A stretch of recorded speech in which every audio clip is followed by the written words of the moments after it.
someone very wisely asked, what is the way?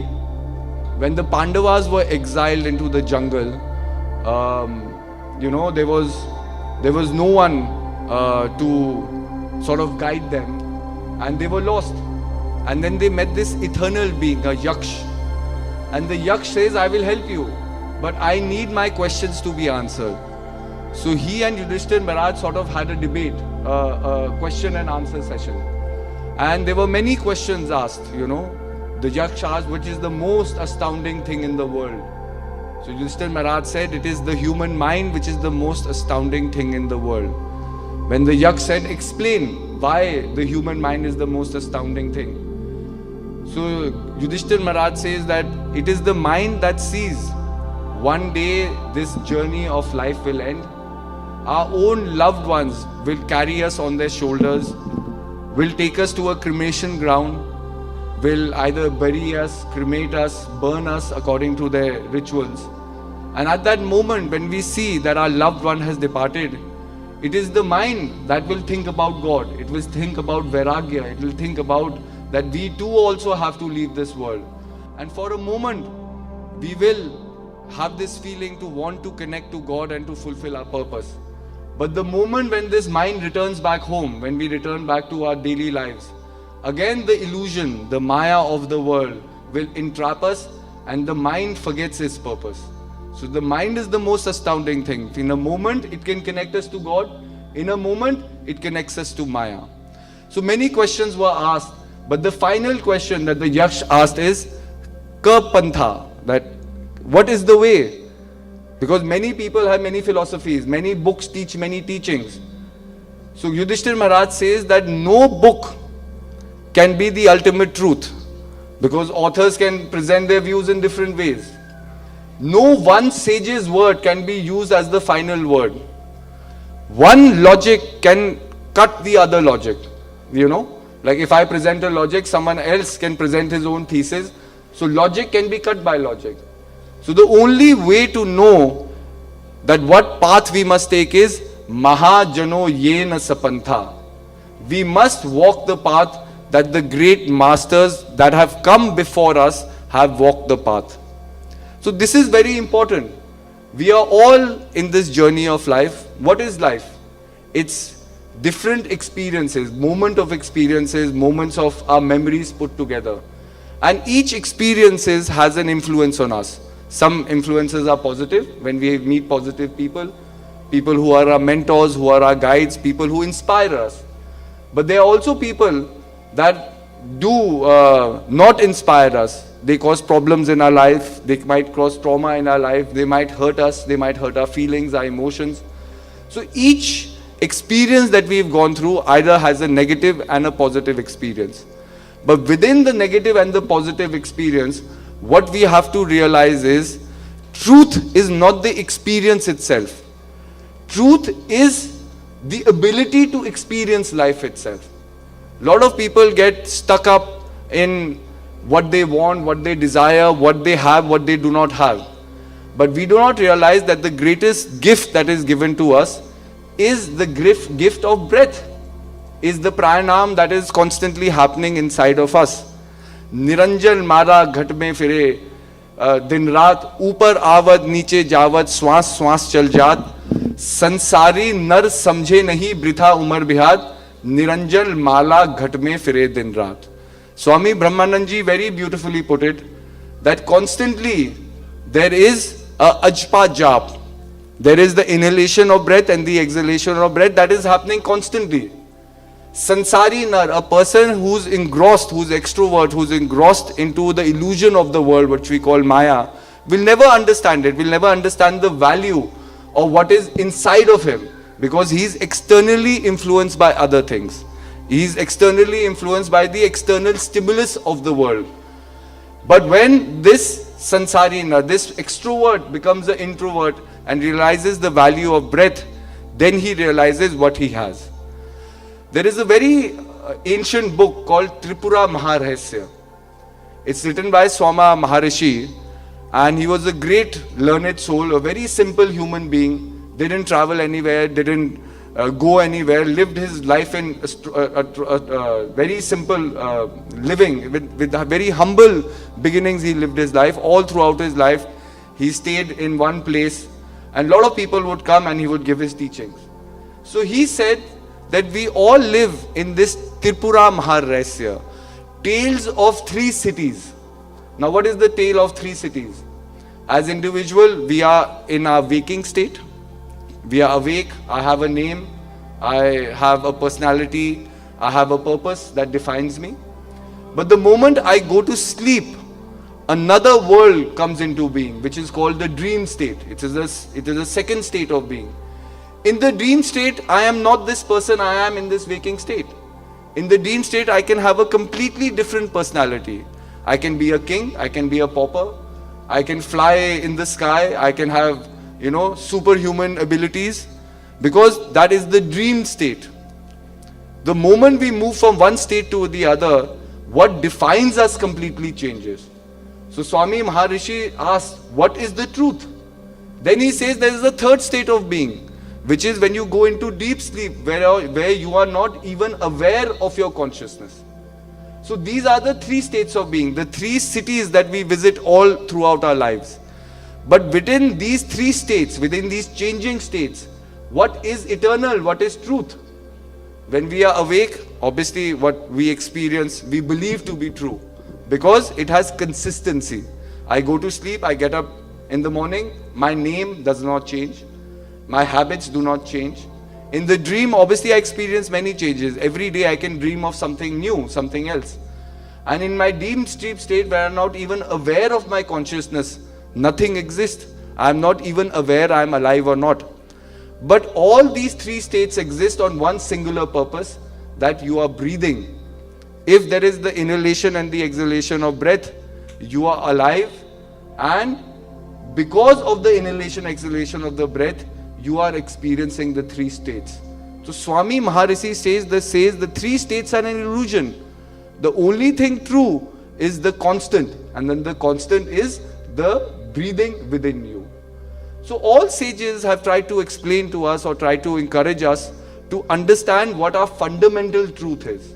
Obviously we can choose our own truths. We can make certain choices. I can choose to believe in God, choose not to believe in God. I can choose to be good, I can choose to be bad.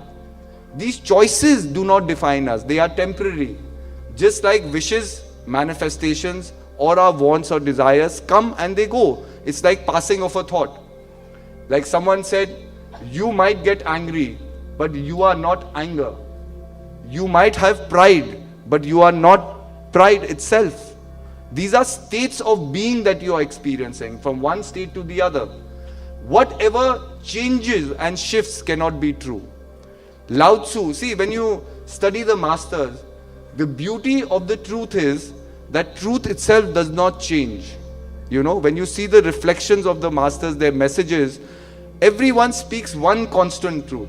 Lao Tzu also said that what is true cannot be said. It cannot be uttered. It can only be experienced.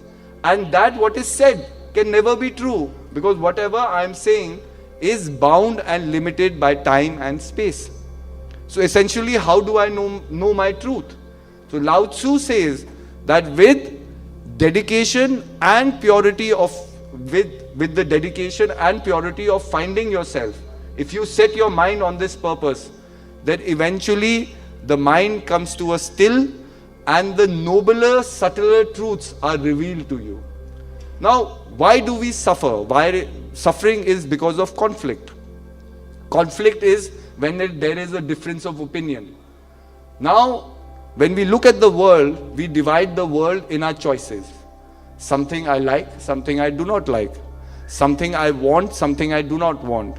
So it is my mind that is creating the conflict. The world is made for everyone, just like the sun shines for everyone, the water flows for everyone, tree gives us fruits. It does not segregate between anything. The fruit is there for whoever wants to eat and satisfy its hunger. But when we look at the world differently. We segregate the world to our choices. I might like mango, I do not like apples. But the moment you are hungry, it does not matter whether you are eating a mango or an apple.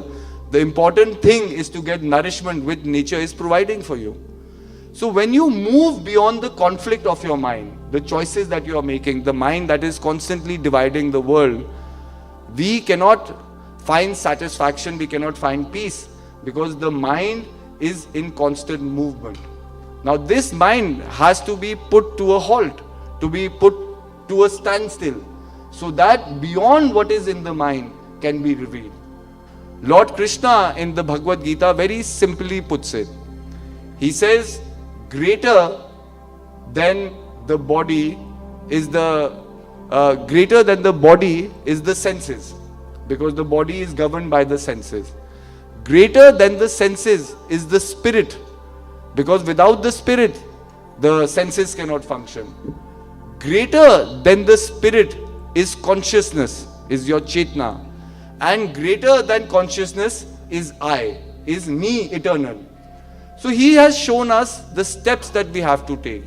Now fundamentally, all of us are connected to the needs of our body. But that do not define who we are. That does not only define who we are. My body has needs. It feels hungry, it feels heat, it feels cold. Body has temptation. We want to always please our temptation, please our longing and desires. So it is very important for us to understand that we are not only the needs of the body. So if I deep dive into myself and I ask, what is greater than the body? Then Lord Krishna is saying, greater than the body is the senses, your Jnanindriyas and your Karmendriyas. Now the Karmendriyas also do not define you. Why? Because they are also in constant change and in a constant flux. So he says, investigate further. What is greater than the senses? And when you investigate, you realize that greater than the senses, there is a part of you which is ethereal, which is energy, which is consciousness, which is chetna, which is your chit, which is your primal vital. And greater than that is the union with God. When you realize the essence of who you are connected with the divine. See, a lot of people think that we have to gain a lot of things to understand spirituality. That we have to, we have to know something to be greater or to be knowledgeable. But that's not true. Through lives and through experiences, I think so, we have gained a lot of excess baggage. Being spiritual is shedding that baggage, is not putting more into the basket. We have to empty things out. Because each experience, when the mind is not disciplined, also causes a reaction. When science said that every action has an equal and opposite reaction, science itself was not wrong. The scientists were not wrong. If I meet you very nicely with a smile and I say, how are you? You will respond to me in the same manner. You will also smile and you will be pleasant. If I am very angry and I, pose a different emotion to you, automatically you will be influenced by that emotion.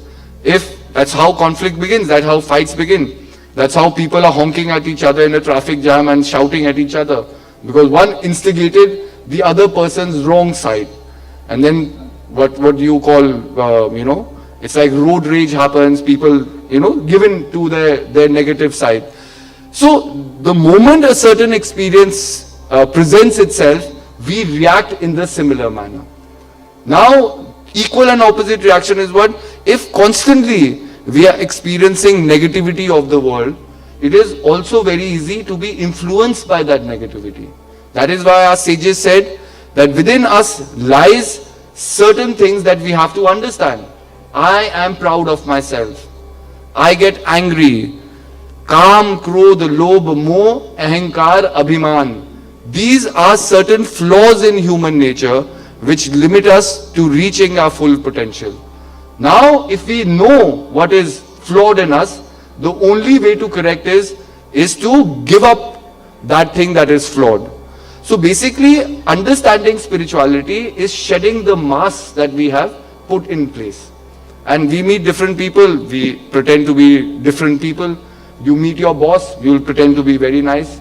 You meet your wife, your attitude, your perception, your behavior will change. You meet a very old friend, your behavior will completely change, your personality will completely change. You meet someone new, your personality can be completely different. You meet a complete stranger, you can be anyone in front of them because they do not know you. So constantly our minds are in a state of flux. But this is not who we are. Beyond the flux of the mind is your consciousness, your chetna, is your true being. And that being can only be accessed when the mind is still. Now the mind plays its trick. You know, in the older African folklore, mind is known as the greatest trickster who's always tricking us into something or the other. And it happens to us very easily. We all look for a way out of our problems, but not realizing that the mind is such a trickster that we are running away from one problem and running into another problem. There's a very beautiful story. There was a great king of Japan, and he had conquered all the lands, united Japan, and there was nothing more for him to do. Everyone bowed down to him. He had the greatest empire. He had wealth. He had recognition, and he was a noble king also. So slowly, when he was saturated with whatever he had accomplished, now slowly his mind ventured into the spiritual aspects of life. He wanted to understand his purpose. He wanted to understand what happens after death.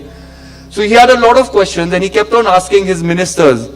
So his ministers are like, we are your servants, but we cannot answer these questions to you because these questions are of the esoteric realm. But we have heard of a great master who lives on top of a mountain, and if you go and visit him, he can be your spiritual guide and your spiritual mentor. So the king's curiosity arose, and the king said, let's go. He takes his entourage, he reaches the mountain, and at the base of the mountain, he tells his ministers, he's like, see, this quest that I'm on is my quest. It is not your quest. So I would like you to remain at the base of the mountain. I will climb up to the top of the mountain where this master stays, and I will ask my questions. Until I come back, you all wait here. So the king starts walking up to the mountain. Slowly, it's a winding path. On the way, he starts to get doubt that if I'm going the right way or not. Very far away, he sees a woodcutter cutting wood. He goes to that woodcutter. He humbly, he asks him, he's like, what are you doing? So the woodcutter is like, I'm cutting wood. So the king asks him, oh, I've heard there's a master who lives here. Shiansh, don't do that. There's a master that lives here, and can I go and meet the master? I'm going the right way or not? So the woodcutter humbly looks at the king. He's like, yes, you're on the right path. Keep on following this path. And on top of the hill, you will see a small hut, and the master lives there. Now the king goes, and he keeps on going, and he reaches the hut. He opens the door. There's no one in the house. He calls out if anyone is living there, and there's no one there. So the king says, okay, maybe the master has gone out somewhere. I will sit here and patiently wait. So the king waits. Now slowly, afternoon has become evening. Slowly it's turning dark. Even the king is getting worried, that if the master is not here, how will I go back to my entourage? Now suddenly the door opens, and the same woodcutter who was cutting wood enters, but he's not wearing the same clothes. He's wearing this simple robe, and he comes and he sits on his chair, and he says, King, ask what you want to ask. So the king is astounded. King is a little angry also. So the king is like, if you are the master, and I met you hours ago down, on my journey up here to the hill, why didn't you tell me you were the master? I could have asked my questions right there and then when you were cutting wood. I didn't have to climb on top of the hill. I didn't have to wait for hours for you to come here. We could have had this conversation where I met you at the first instant I met you. So the woodcutter says a very nice thing. He says, oh great king, at that time when you met me, I was a simple woodcutter. I had given my everything to the simple act of cutting wood. If you would have asked me any questions, I would have not been able to answer you, because I was not the master at that moment. I was only a woodcutter. But when you said that you had to come and meet the master, and then slowly even I had to take on this role of being this great master. Slowly I had to shed being from a simple woodcutter. I had to become this wise master who's going to answer your question. So now you ask the question, because in this moment I have surrendered myself to just being that master that you want me to believe. So basically the master's teaching was that each moment be true to yourself.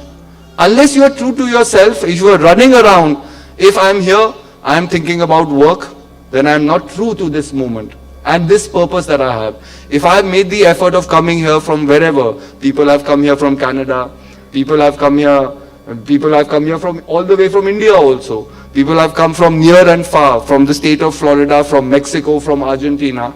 Now if we have made for this journey to listen to Guru Maharaji, then sit here, try not to fall asleep, but listen to what Guru Maharaji has to say.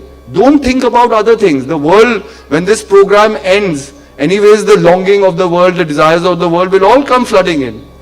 Focus this mind on this moment, because if you can do that, then every moment that you are living, you can focus and dedicate it to the purpose you choose of that moment. If you want to be somewhere else, if you want to watch a movie, go to the cinema, be dedicated to the movie. In the cinema hall, don't think, oh, my Guru Maharaji is here and I should have gone and met him. Be true to the movie, enjoy the movie to the fullest. But when you come back home, also remember that you have a purpose. So we have to be reminded of our purpose, because it's very easy to get lost in this world. This world is filled with materialistic desires, with wants. And today the sadness of the world is, you know what, it's not that we are not happy, but we are unhappy because my neighbor is more happy than me. This is our problem. We are constantly comparing what we have with other people, constantly wanting what the other person has. And in that battle of constantly wanting what the other person has, we lose sight of what we have.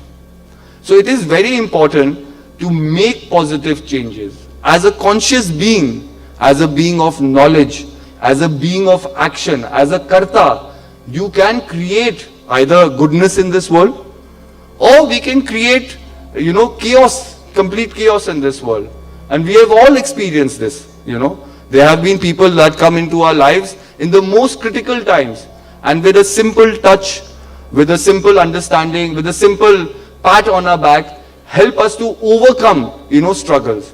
We are always afraid of challenges, But look back and reflect on your own lives. How many challenges you have faced and you are still here? How many difficult moments have you faced? How many moments of doubt have you faced? In simplest of things. But if you are sitting here today, you have survived all those doubts. You have survived that journey. You have survived, you have come out of that darkness. And if you have come out of that darkness, you can come out of it again. If today I feel my life is not complete, it is not wrong. We all in some way need to mend ourselves. In Japan there's a art of making broken pottery again. It is called kintsugi.